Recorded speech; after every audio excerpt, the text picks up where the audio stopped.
Hi hello ನಮಸ್ಕಾರ ಎಲ್ಲರಿಗೂ welcome back my YouTube channel. ಇವತ್ತಿನ ವಿಡಿಯೋದಲ್ಲಿ ಮೊರಾರ್ಜಿ ಪ್ರವೇಶ ಪರೀಕ್ಷೆಯ ಫಲಿತಾಂಶ ಪ್ರಕಟವಾಗಿದ್ದು ಒಂದು ರಿಸಲ್ಟ್ ನಲ್ಲಿ ನಿಮ್ಮ ಮಗುವಿನ ಹೆಸರು ಇದೆಯಾ ಇಲ್ವಾ ಅಂತ ಯಾವ ರೀತಿ ಚೆಕ್ ಮಾಡ್ಕೊಳ್ಬೇಕು ಮತ್ತು ನಾವು ಒಂದು ವೇಳೆ ಹಾಲ್ ಟಿಕೆಟ್ ಕಳೆದು ಹೋದ್ರೆ ಅದನ್ನ ಯಾವ ರೀತಿ ಚೆಕ್ ಮಾಡಬೇಕು ಮತ್ತು ಯಾವ ವೆಬ್ಸೈಟ್ಗೆ ಹೋಗಿ ಅದನ್ನ ಚೆಕ್ ಮಾಡ್ಕೊಳ್ಬೇಕು ಮುಂತಾದ ಮಾಹಿತಿಯನ್ನ ಈ ವಿಡಿಯೋದಲ್ಲಿ ನಾನು ತಿಳಿಸ್ಕೊಡ್ತಾ ಇದ್ದೀನಿ. ಅದಕ್ಕೂ ಮುಂಚೆ ಯಾರೆಲ್ಲ ಇದೇ ಮೊದಲು ನನ್ನ ಯೂಟ್ಯೂಬ್ ಚಾನಲ್ ಅನ್ನು ನೋಡ್ತಾ ಇದ್ದಾರೆ ದಯವಿಟ್ಟು ಸಬ್ಸ್ಕ್ರೈಬ್ ಮಾಡ್ಕೊಂಡು ಪಕ್ಕದಲ್ಲಿ ಕಾಣುವ ಬೆಲ್ ಬಟನ್ ಮೇಲೆ ಕ್ಲಿಕ್ ಮಾಡಿ ಆಲ್ ಅಂತ ಸೆಲೆಕ್ಟ್ ಮಾಡ್ಕೊಳ್ಳಿ. ಬನ್ನಿ ಹಾಗಾದ್ರೆ ನೋಡೋಣ. ಕಾಣ್ತಕ್ಕಂಥ KEA ಕರ್ನಾಟಕ ಪರೀಕ್ಷಾ ಪ್ರಾಧಿಕಾರದ ಒಂದು ವೆಬ್ಸೈಟ್ ಇಲ್ಲಿ ಏನ್ ಕಾಣಿಸ್ತಾ ಇದೆ, ನೀವು ಬಳಸ್ತಕ್ಕಂಥ ಯಾವ್ದಾದ್ರು ಒಂದು ಬ್ರೌಸರ್ ಅಲ್ಲಿ KEA ಅಂತ ಟೈಪ್ ಮಾಡ್ಕೊಳ್ರಿ. ಇಲ್ಲಿ KEA ಅಂತೇಳಿ ಟೈಪ್ ಮಾಡ್ಕೊಂಡ್ರೆ ಈ ರೀತಿ ಒಂದು ಪೇಜ್ ನಮ್ಗೆ ಕಾಣಿಸುತ್ತೆ. ಇಲ್ಲಿ ಕೆಳಗೆ ಕಾಣ್ತಕ್ಕಂತಹ KREIS 2024 ಮೆರಿಟ್ ಪಟ್ಟಿ ಅಂತ ಏನ್ ಕಾಣ್ತಾ ಇದೆಯಲ್ಲ ಅದರ ಮೇಲೆ ನೀವು ಇಲ್ಲಿ ಕ್ಲಿಕ್ ಮಾಡ್ಕೊಳ್ಬೇಕು. ಸೊ ಮಾಡ್ಕೊಂಡಾದ ನಂತರ ಇಲ್ಲಿ ಮೊದಲಿಗೆ KREIS ಮೆರಿಟ್ ಪಟ್ಟಿ ಅಂತ ಏನ್ ಕಾಣ್ತಾ ಇದೆಯಲ್ಲ ಅದರ ಮೇಲೆ ನೀವು ಕ್ಲಿಕ್ ಮಾಡ್ಕೊಳ್ಬೇಕಾಗತ್ತೆ. ಅಂದ್ರೆ ನೀವು ನಿಮ್ಮ ಮಗುವಿನ ಒಂದು ಅಂಕಗಳೆಷ್ಟು ಅದನ್ನ ಯಾವ ರೀತಿ ನೋಡ್ಬೇಕಂದ್ರೆ ಈ ಮೊದಲ ಆಪ್ಷನ್ ಮೇಲೆ ನೀವು ಇಲ್ಲಿ ಕ್ಲಿಕ್ ಮಾಡ್ಕೊಳ್ಬೇಕು. ಸೊ ಮಾಡ್ಕೊಂಡಾದ ನಂತರ ಇಲ್ಲಿ ನಮ್ಮ ಕರ್ನಾಟಕ ರಾಜ್ಯದಲ್ಲಿ ಇರ್ತಕ್ಕಂತಹ ಎಲ್ಲ ಜಿಲ್ಲೆಗಳು ಕೂಡ ನಮ್ಗೆ ಡಿಸ್ಪ್ಲೇ ಆಗ್ತವೆ. ಅಂದ್ರೆ ನಮ್ಮ ಕರ್ನಾಟಕದಲ್ಲಿ ಇರ್ತಕ್ಕಂಥ ಒಟ್ಟು 31 ಜಿಲ್ಲೆಗಳ ಒಂದು ಪಟ್ಟಿಯಲ್ಲೇ ನಮ್ಗೆ ಡಿಸ್ಪ್ಲೇ ಆಗುತ್ತೆ. ಸೊ ನೀವು ಯಾವ ಜಿಲ್ಲೆಯಲ್ಲಿ ಪರೀಕ್ಷೆಯನ್ನು ಬರೆದಿರ್ತೀರೋ ನಿಮ್ಮ ಜಿಲ್ಲೆ ಯಾವುದು ಅಂತ ಇರುತ್ತೋ ಅದನ್ನ ನೀವು ಇಲ್ಲಿ ಸೆಲೆಕ್ಟ್ ಮಾಡ್ಕೊಳ್ಬೇಕಾಗತ್ತೆ. ನಾನು ಉದಾಹರಣೆಗೆ ಇಲ್ಲಿ ಒಂದು ಜಿಲ್ಲೆಯನ್ನು ನಾನು ಇಲ್ಲಿ ಸೆಲೆಕ್ಟ್ ಮಾಡ್ಕೊತಾ ಇದ್ದೀನಿ. ಯಾವ ಬಾಗಲಕೋಟೆ ಜಿಲ್ಲೆಯನ್ನು ನಾವು ನೋಡೋದಾದ್ರೆ ಈ ರೀತಿ ನಮ್ಗೆ PDF ಬರುತ್ತೆ.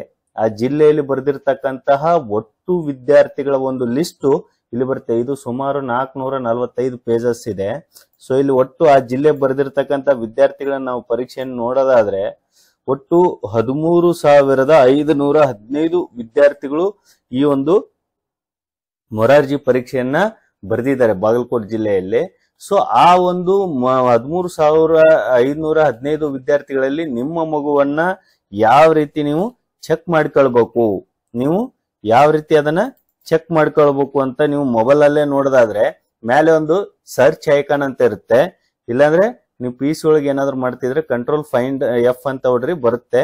ಸೊ ಇಲ್ಲಿ ಮೇಲೆ ಬಂದಾಗ ಇಲ್ಲಿ ನಿಮ್ಮ ಮಗುವಿನ ಒಂದು ರಿಜಿಸ್ಟ್ರೇಷನ್ ನಂಬರ್ ಅನ್ನ ಇಲ್ಲಿ ಕಾಪಿ ಮಾಡಿ ಪೇಸ್ಟ್ ಮಾಡಿದ್ರೆ ಇಲ್ಲಿ ಆ ಮಗುವಿನ ಹೆಸರು ಮತ್ತು ಡೀಟೇಲ್ಸ್ ಎಲ್ಲ ಬರುತ್ತೆ. ಅಂದ್ರೆ ನಿಮ್ಮ ಮಗುವಿನ ಹೆಸರು, ಹಾಲ್ ಟಿಕೆಟ್ ನಂಬರು ಮತ್ತು ಸೀರಿಯಲ್ ನಂಬರು, ಇಲ್ಲಿ ಡೇಟ್ ಆಫ್ ಬರ್ತ್, ಆಮೇಲೆ ಅವನು ಪಡೆದಿರತಕ್ಕಂತ ಅಂಕಗಳು ಎಷ್ಟು, ರ್ಯಾಂಕಿಂಗ್ ಎಷ್ಟು ಅಂತ ಮುಂತಾದ ಎಲ್ಲ ಮಾಹಿತಿಗಳು ಇಲ್ಲಿ ಡಿಸ್ಪ್ಲೇ ಆಗುತ್ತೆ. ಈ ರೀತಿಯಾಗಿ ನಿಮ್ಮ ಮಗುವಿನ ಹೆಸರನ್ನ ನೀವು ಮೊಬೈಲ್ ನಲ್ಲೇ ಕೂಡ ನೀವು ಸರ್ಚ್ ಮಾಡಬಹುದು. ಸೊ ಇದು ನಾವು ನಮ್ಮ ಮಗುವಿನ ಅಂಕಗಳನ್ನ ನಾವು ತಿಳಿದುಕೊಂಡ್ವಿ. ಸೊ ಇಲ್ಲಿ ನಾವು ನಮ್ಮ ಮಗು ಎಷ್ಟು ಬಂದ್ರೆ ಇಲ್ಲಿ ಸೆಲೆಕ್ಷನ್ ಆಗತ್ತೆ ಅಂದ್ರೆ ಕೆಟಗರಿ ವಾರು ಎಷ್ಟೆಷ್ಟು ಇರಬೇಕಾಗತ್ತೆ ಅಂತ ನಾವು ಒಂದು ಅಂದಾಜು ಪಟ್ಟಿಯನ್ನು ನಾವು ಕಟ್ ಆಫ್ ಮಾರ್ಕ್ಸ್ ಅನ್ನು ನೋಡೋದಾದ್ರೆ ಇಲ್ಲಿ GM ಅಭ್ಯರ್ಥಿಗಳು 88ರಿಂದ 90 ಅಪ್ರಾಕ್ಸಿಮೇಟ್ ಒಂದು 88ರಿಂದ 90 ಅಂಕಗಳನ್ನ ಅವರು ಪಡೆದುಕೊಳ್ಬೇಕಾಗತ್ತೆ ಇಲ್ಲಿ GM ಅಭ್ಯರ್ಥಿಗಳು. ಹಾಗೆ 3A ಅಭ್ಯರ್ಥಿಗಳು ಅವರು 70ರಿಂದ 80 ಅಂಕಗಳನ್ನ ಇಲ್ಲಿ ಪಡೆದುಕೊಳ್ಬೇಕಾಗತ್ತೆ. ಆಮೇಲೆ 3B ಅಭ್ಯರ್ಥಿಗಳು 88ರಿಂದ 90 ಅಂಕಗಳನ್ನ ಅವರು ಪಡೆದುಕೊಳ್ಬೇಕು. 2A ಅಭ್ಯರ್ಥಿಗಳು 80ರಿಂದ 88 ಅಂಕಗಳನ್ನ ಅವರು ಪಡೆದುಕೊಂಡಿರ್ಬೇಕು. ಹಾಗೆ 2B ಅಭ್ಯರ್ಥಿಗಳು 70ರಿಂದ 75 ಅಂಕಗಳನ್ನ ಅವರು ಪಡೆದುಕೊಂಡಿರ್ಬೇಕಾಗತ್ತೆ. ಹಾಗೆ ಕೆಟಗರಿ 1 ಮತ್ತು ಕೆಟಗರಿ 1 ಅಭ್ಯರ್ಥಿಗಳು 83ರಿಂದ 85 ಅಂಕಗಳನ್ನ ಅವರು ಪಡೆದಿರ್ಬೇಕಾಗತ್ತೆ. ಇದು ಮಿನಿಮಮ್ ಮಾರ್ಕ್ಸ್ ನಾವು ಹೇಳ್ತಿರೋದು.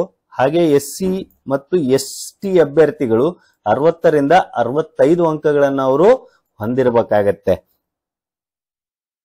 ಸೊ ಇದು ಒಂದು ಅಂದಾಜು ಕಟ್ ಆಫ್ ಮಾರ್ಕ್ಸ್. ಇದರಲ್ಲಿ 3-4 ಸುತ್ತುಗಳನ್ನ ಅವರು ಆಯ್ಕೆಗೆ ಸಂಬಂಧಿಸಿದಂಗೆ ಮಾಡ್ತಾರೆ. ಮೊದಲ ಸುತ್ತಲ್ಲಿ ಯಾರು ಇಲ್ಲಿ ಆಯ್ಕೆ ಆಗ್ತಾರೆ ಅಂದ್ರೆ ಹೈಯೆಸ್ಟ್ ಮೆರಿಟ್ ಅಲ್ಲಿ ಯಾರು ಇರ್ತಾರೋ ಅಂತವ್ರನ್ನ ಕೌನ್ಸಿಲಿಂಗ್ ಕರೀತಾರೆ.